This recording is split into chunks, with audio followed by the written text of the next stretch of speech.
students. Today we will discuss on the evolution of Reserve Bank of India. So first of all, we will see that there are so many types of banks in India. That is commercial bank, that scheduled commercial bank, non-scheduled commercial bank, cooperative bank, and developmental bank. Okay, so these are types of banks.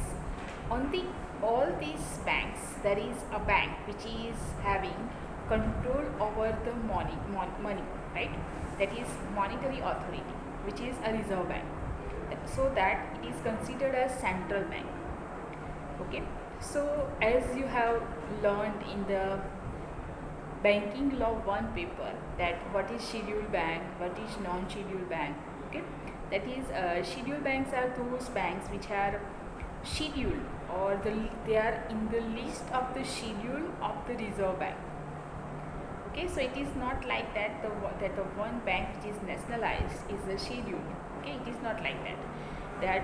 The Reserve Bank of India, which has recognized certain banks, and for that purpose the banks which is recognized is enjoying certain rights and privileges by the given by the Reserve Bank of India, even at the time of liquidation and other matters like non-performing assets, the Reserve Bank of India is supports. Okay, so the Reserve Bank of India is the ultimate monetary authority of the country, and that performs the roles of central banking of India. Okay, so the Reserve Bank of India was established under the Reserve Bank of India Act 1935, and it was established on 1st April 1935. Okay, so for establishment there was a commission, Royal Commission of India on Currency and Finance was constituted. John Hilton Young Commission in 1926, and this commission recommended to establish the Reserve Bank of India, and for that purpose an act was passed, that is 1934. Okay, and on 1st April 1935 the Reserve Bank of India came into existence. So it is not like that before 1935 there was no Reserve Bank in India. Okay, so for that purpose an Imperial Bank of India was working as Central Bank of India, okay, before the Reserve Bank of India came into existence. Reserve Bank of India is working traditional as well as promotional as well as developmental function in India. Okay, it was originally when the Reserve Bank of India established in 1935, it was the bank of shareholders. Okay, so it was in the hands of private authority, and it was run by the private authority because it was not nationalized. Okay, and after it has paid up capital of 5 crore rupees. Okay, Jenny, paid up capital 5 crore rupiah.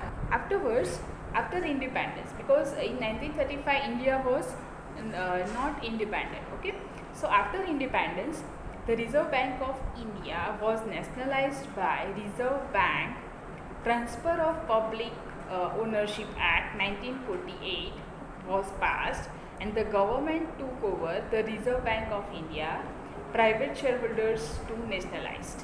બરાબર, તો 1948 reserve bank transfer of ownership act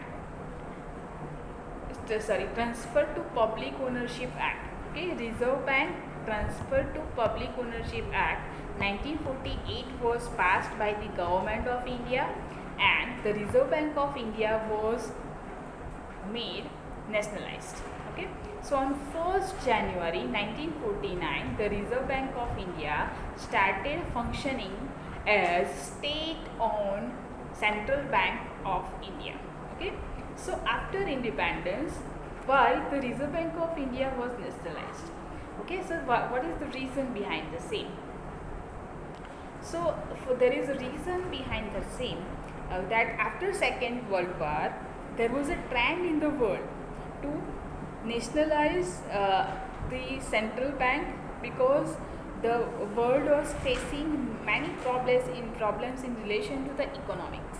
Okay, so firstly in England the central bank was nationalized in 1946. Then in India in 1939 there was a lot of high inflation in India. So to control the inflation there was requirement on the Reserve Bank of India to make nationalized. Okay, and thirdly the reason was that there was necessity of economic development. Okay, so there is requirement to control the work of the central bank. So for that purpose the Reserve Bank of India was nationalized. Okay, so this is what the evolution of the Reserve Bank of India. Okay, so Reserve Bank of India basically બધી જે બેન્કો છે, schedule bank, non schedule bank, non schedule bank, cooperative bank, okay, અને જે developmental bank, એની ઉપર જે bank હોય જે આ બધી બેંકોને ગવર્ન કરે એ રિઝર્વ બેંક ઓફ ઇન્ડિયા છે. ઓકે, તો reserve bank of India A reserve bank of India act 1934 અંતર્ગત અસ્તિત્વમાં આવી અને એનું સ્થાપના 1 એપ્રિલ 1935ના રોજ થઈ. બરાબર, તો આના પહેલાં પણ આપણા ભારતમાં રિઝર્વ બેંક તો હતી, પણ એનું નામ ઇમ્પિરિયલ બેંક હતું. બરાબર, પણ royal commission on currency and finance એક કમિશન એસ્ટાબ્લિશ કર્યું જેનું નામ છે જ્હોન હિલ્ટન યંગ કમિશન. એણે રિકમેન્ડેશન કર્યા to establish the reserve bank. Okay, અને એના રિકમેન્ડેશનના બેસિસ ઉપર Reserve Bank of India established કરવામાં આવી. Okay, so before independence the bank was under the control. કે જે ભારત સ્વતંત્ર થયું એના પહેલાં રિઝર્વ બેંક ઓફ ઇન્ડિયા એ શેરહોલ્ડરના હસ્તક હતું. ત્યારબાદ એક એક્ટ બનાવી જેનું નામ છે the reserve bank transfer two public ownership act 1948, જે ગવર્મેન્ટ ઓફ ઇન્ડિયાએ પાસ કર્યો અને એના અંતર્ગત રિઝર્વ બેંક ઓફ ઇન્ડિયાને નેશનલાઇઝ કરવામાં આવી. બરાબર, અને આ નેશનલાઇઝેશન કરવાનું મેઇન રીઝન શું હતું કે જે સેકન્ડ વર્લ્ડ વોર હતું, બીજું વિશ્વયુદ્ધ થયું એના પછી દુનિયાની મોટાભાગની બેંકો, દુનિયાના મોટાભાગના દેશોની જે રિઝર્વ બેંક્સ હતી એમનું નેશનલાઇઝેશન કરવામાં આવ્યું.